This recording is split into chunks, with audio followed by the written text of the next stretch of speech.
नमस्कार विद्यार्थी मित्रांनो, स्वागत आहे तुम्हा सर्वांचं अभ्यास गुरु या चॅनलवर. विद्यार्थी मित्रांनो, या व्हिडिओमध्ये पोलीस भरतीमध्ये वारंवार विचारले गेलेले 25 प्रश्न आपण पाहणार आहोत. 25 प्रश्नांपैकी किमान 20 प्रश्नांची उत्तरे तुम्हाला यायलाच पाहिजे. पहा, या ठिकाणी प्रश्न पहिला आहे, सूर्यकुलातील सर्वात तेजस्वी ग्रह कोणता? सर्वात तेजस्वी ग्रह. पर्याय पहा, विचार करा, कमेंटमध्ये उत्तर सांगा. हा प्रश्न 50 वेळापेक्षाही जास्त वेळा पोलीस भरतीमध्ये विचारला गेला आहे. पहा, या ठिकाणी योग्य उत्तर आहे शुक्र. सूर्यकुलातील सर्वात तेजस्वी ग्रह शुक्र. पुढील प्रश्न पहा, ब्रिटिशांनी भारतात उभारलेला पहिला फोर्ट कोणता होता? ब्रिटिशांनी भारतात उभारलेला पहिला फोर्ट कोणता होता? तर या ठिकाणी योग्य उत्तर आहे fort saint George. Fort saint George. पुढे पहा, पेशवा हा शब्द कोणत्या परकीय भाषेतून मराठीमध्ये प्रचलित झालेला आहे? 20 वेळापेक्षाही जास्त वेळा हा प्रश्न परीक्षेमध्ये विचारला गेला आहे. पेशवा हा शब्द कोणत्या परकीय भाषेतून मराठीमध्ये प्रचलित झालेला आहे? विद्यार्थी मित्रांनो, योग्य उत्तर आहे फारसी. पेशवा हा शब्द फारसी भाषेतून मराठी भाषेमध्ये आलेला आहे. पुढे पहा, घटोत्कच या अलंकारिक शब्दाच्या अर्थाचा योग्य पर्याय निवडा. म्हणजे घटोत्कच म्हणजे काय? खाली पर्याय पहा आणि उत्तर सांगा.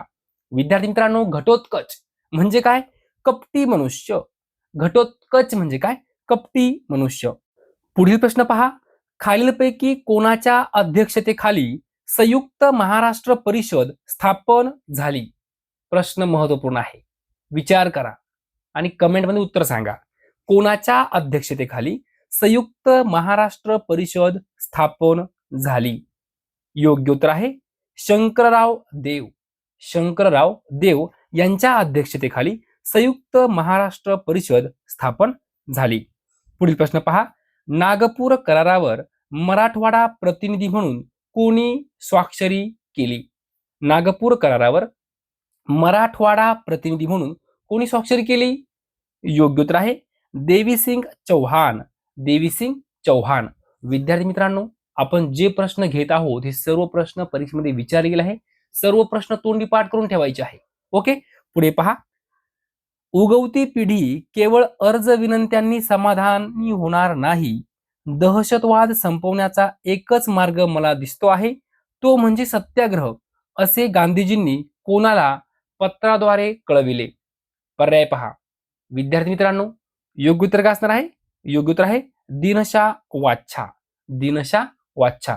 महात्मा गांधींनी दीनशा वाच्छा यांना पत्राद्वारे कळवलं होतं की उगवती पिढी केवळ अर्ज विनंत्यांनी समाधानी होणार नाही. दहशतवाद संपवण्याचा एकच मार्ग मला दिसतो आहे, तो म्हणजे सत्याग्रह. असं पत्राद्वारे महात्मा गांधींनी दीनशा वाच्छा यांना कळवलेलं होतं. पुढे पहा, मराठी राजभाषा दिन कधी साजरा केला जातो? मराठी राजभाषा दिन.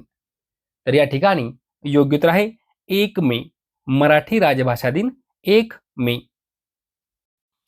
पुढे पहा, अश्व या शब्दाचा समानार्थी शब्द खालीलपैकी कोणता? सोपा प्रश्न आहे. अश्व. पर्याय पहा, विचार करा आणि लगेच उत्तर सांगा. अश्व म्हणजे काय? विद्यार्थी मित्रांनो, अश्व म्हणजे काय? घोडा. अश्व म्हणजे घोडा. या ठिकाणी पहिला पर्याय आहे श्वान. श्वान म्हणजे काय? श्वान म्हणजे काय? कुत्रा. दुसरा पर्याय आहे व्याघ्र. व्याघ्र म्हणजे काय? वाघ. तिसरा पर्याय आहे गज. गज म्हणजे काय? हत्ती. लक्षात घ्या, गज म्हणजे काय? हत्ती. ओके. अश्व या शब्दाला आपला प्रश्न विचारला आहे. अश्व म्हणजे काय? घोडा. 3 नंबर पर्याय आपलं झालं उत्तर. संत ज्ञानेश्वर महाराजांनी ज्ञानेश्वरी कोणत्या ठिकाणी सांगितली होती? कोणत्या ठिकाणी सांगितली होती असा प्रश्न आहे. विद्यार्थी मित्रांनो, योग्य उत्तर आहे नेवासा. नेवासा या ठिकाणी संत ज्ञानेश्वर महाराजांनी ज्ञानेश्वरी सांगितली होती. पुढील प्रश्न पहा, बाहुबली हे कोणत्या धर्मियांचे पवित्र ठिकाण आहे? बाहुबली हे कोणत्या धर्मियांचे पवित्र ठिकाण आहे? तर योग्य उत्तर आहे जैन धर्मियांचे पवित्र ठिकाण आहे. कोणतं? बाहुबली. पुढे पहा, राष्ट्रीय महासागर विज्ञान संस्था डॅश डॅश या ठिकाणी आहे. राष्ट्रीय महासागर विज्ञान संस्था कोणत्या ठिकाणी आहे? योग्य उत्तर आहे पणजी. पणजी या ठिकाणी राष्ट्रीय महासागर विज्ञान संस्था आहे. पुढील वाक्प्रचाराचा अचूक अर्थ ओळखा. पहा, वडाची साल पिंपळाला. वडाची साल पिंपळाला म्हणजे काय? तर वडाची साल पिंपळाला म्हणजेच एकाचे दोष दुसऱ्यावर ढकलणे. एकाचे दोष दुसऱ्यावर ढकलणे. पुढील प्रश्न पहा, पीक हा शब्द कोणत्या पक्षासाठी आहे? कोणता पक्षी आहे त्याला आपण पीक असं म्हणतो? पर्याय पहा, पोपट, गरुड, कावळा, कोकिळा. तर या ठिकाणी योग्य उत्तर आहे कोकिळा. कोकिळा या पक्षाला आपण काय म्हणतो? पीक असं म्हणतो, लक्षात घ्या. विद्यार्थी मित्रांनो, या ठिकाणी 2 नंबर पर्याय आहे गरुड. गरुडला आपण काय म्हणतो? वैनतेय. काय म्हणतो? वैनतेय म्हणजे काय? गरुड. त्यानंतर कावळा. कावळ्याला आपण काय म्हणतो? एकाक्ष. काय म्हणतो? एकाक्ष म्हणजे काय? कावळा. त्यानंतर काक म्हणजे कावळा. त्यानंतर वायस म्हणजे कावळा. लिहून ठेवा, एकाक्ष, काक, वायस हे शब्द कावळा या शब्दाला समानार्थी आहे. आणि वैनते म्हणजे काय? गरुड. आणि पीक हा जो शब्द आहे याचं आपलं उत्तर काय आहे? तो कोकिळा. पीक म्हणजे काय? कोकिळा.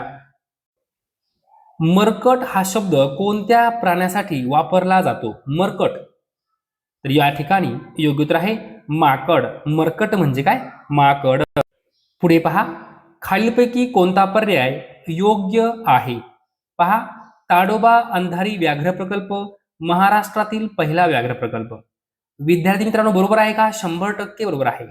महाराष्ट्रातील पहिला व्याघ्र प्रकल्प ताडोबा अंधारी व्याघ्र प्रकल्प हा पर्याय बरोबर आहे. दुसरा पर्याय पहा, मेळघाट व्याघ्र प्रकल्प महाराष्ट्रातील सर्वात मोठा व्याघ्र प्रकल्प. बरोबर आहे का? तर 100% बरोबर आहे. महाराष्ट्रातील सर्वात मोठा व्याघ्र प्रकल्प मेळघाट व्याघ्र प्रकल्प. तिसरा पर्याय पहा, बोर व्याघ्र प्रकल्प महाराष्ट्रातील सर्वात लहान व्याघ्र प्रकल्प. 100% बरोबर आहे. तीनही पर्याय बरोबर आहे. योग्य उत्तर आहे वरीलपैकी सर्व बरोबर. लिहून ठेवा, महाराष्ट्रातील पहिला व्याघ्र प्रकल्प कोणता? ताडोबा अंधारी व्याघ्र प्रकल्प. महाराष्ट्रातील सर्वात मोठा व्याघ्र प्रकल्प कोणता आहे? मेळघाट व्याघ्र प्रकल्प. महाराष्ट्रातील सर्वात लहान लहान व्याघ्र प्रकल्प बोर व्याघ्र प्रकल्प. ओके. पुढे पहा, जून ते सप्टेंबर या काळात महाराष्ट्रावरून डॅश डॅश मोसमी वारे वाहतात. जून ते सप्टेंबर या काळात महाराष्ट्रावरून डॅश डॅश मोसमी वारे वाहतात. तर या ठिकाणी योग्य उत्तर आहे नैऋत्य मोसमी वारे. कोणते वारे? नैऋत्य मोसमी वारे. पुढे पहा, स्वामी विवेकानंद शिक्षण संस्थेची स्थापना केव्हा करण्यात आली? स्वामी विवेकानंद शिक्षण संस्थेची स्थापना केव्हा करण्यात आली? योग्य उत्तर आहे नोव्हेंबर 1954. नोव्हेंबर 1954. पुढे पहा, महर्षी कर्वे यांनी समता संघ कधी स्थापन केला? विद्यार्थी मित्रांनो, वारंवार प्रश्न विचारला गेला आहे. समता संघ स्थापना कोणी केली? महर्षी कर्वे यांनी केली. कधी केली असं या ठिकाणी आपल्याला विचारलं आहे. तर 21 एप्रिल 1944. 21 एप्रिल 1944 रोजी समता संघाची स्थापना करण्यात आली. कोणी केली? महर्षी कर्वे. पुढे पहा, खालीलपैकी कोणता पर्याय बरोबर आहे? खालीलपैकी कोणता पर्याय बरोबर आहे? पर्याय पहा, आंबाघाट कोल्हापूर रत्नागिरी. विद्यार्थी मित्रांनो, कोल्हापूर रत्नागिरी दरम्यान आंबाघाट आहे. बरोबर आहे का? तर बरोबर आहे. दुसरा पर्याय पहा, फोंडा घाट कोल्हापूर पणजी. बरोबर आहे का? 100% बरोबर आहे. कोल्हापूर पणजी दरम्यान फोंडा घाट आहे. ओके. त्यानंतर हनुमंते घाट कोल्हापूर कुडाळ. बरोबर आहे का? 100% बरोबर आहे. कोल्हापूर कुडाळ दरम्यान हनुमंते घाट आहे. या ठिकाणी विचारलं आहे कोणता पर्याय बरोबर आहे? तर योग्य उत्तर आहे सर्व बरोबर. सर्व बरोबर.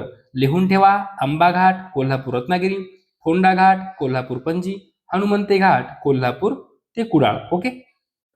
पुढील प्रश्न पहा, गोपाळ गणेश आगरकर यांनी न्यू इंग्लिश स्कूलची स्थापना कोणत्या वर्षी केली? वर्ष विचारलेला आहे, वर्ष. गोपाळ गणेश आगरकर यांनी न्यू इंग्लिश स्कूलची स्थापना कोणत्या वर्षी केली? तर या ठिकाणी योग्य उत्तर आहे इसवी सन 1880. लक्षात ठेवा, इसवी सन 1880. पुढील प्रश्न पहा, 35 गुणिले 40 भागिले 50 बरोबर किती? एकदम सोपा प्रश्न आहे. हा प्रश्न ठाणे शहर पोलीस भरती 2022 मध्ये विचारला गेला होता. 35 गुणिले 40 भागिले 50. विद्यार्थी मित्रांनो काय करायचं आहे? 35 गुणिले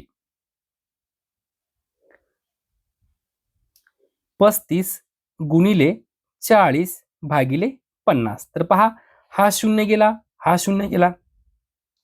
5 एक 5 आणि 5 साते 35. आता उरले किती? 7 गुणिले 4 आणि 7 आणि 4चा काय करायचा? गुणाकार करायचा. 7 चोक 28. योग्य उत्तर आहे 28. लक्षात घ्या, या ठिकाणी 28 हे झालं आपलं उत्तर. कसं झालं तर पहा, या ठिकाणी हा शून्य गेला, हा शून्य गेला. ओके, आता उरलं काय? 35 गुणिले 4 भागिले 5. 5 ने भाग द्या 35 ला. 5 एक 5 आणि 5 साते 35. आता उरलं काय? 7 गुणिले 4 आणि 7 चोक 28 हे झालं आपलं उत्तर.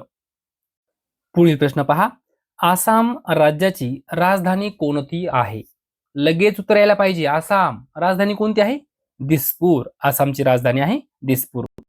पुढे पहा, जगातील क्षेत्रफळाच्या दृष्टीने सर्वात मोठा देश कोणता आहे? क्षेत्रफळाच्या दृष्टीने विचारलेला आहे. पर्याय पहा, विचार करा. विद्यार्थी मित्रांनो, योग्य उत्तर आहे रशिया. जगातील क्षेत्रफळाच्या दृष्टीने सर्वात मोठा देश रशिया आहे. पुढे पहा, गांधी आयर्विन करारानुसार कितव्या गोलमेज परिषदेला गांधीजी हजर होते? गांधी आयर्विन करारानुसार कितव्या गोलमेज परिषदेला गांधीजी हजर होते? विद्यार्थी मित्रांनो, योग्य उत्तर आहे दुसऱ्या गोलमेज परिषदेला. लक्षात घ्या, दुसऱ्या गोलमेज परिषदेला गांधी आयर्विन करारानुसार गांधीजी हजर होते. विद्यार्थी मित्रांनो, अशा प्रकारे या व्हिडिओमध्ये 25 प्रश्न आपण पाहिलेले आहेत. हे सर्व प्रश्न पोलीस भरतीमध्ये विचारले गेले आहेत. सर्व प्रश्न लिहून ठेवा, तोंडी पाठ करा. ओके विद्यार्थी मित्रांनो, जर तुम्हाला हा व्हिडिओ आवडला असेल तर नक्की लाईक करा, शेअर करा, सबस्क्राईब करा. धन्यवाद.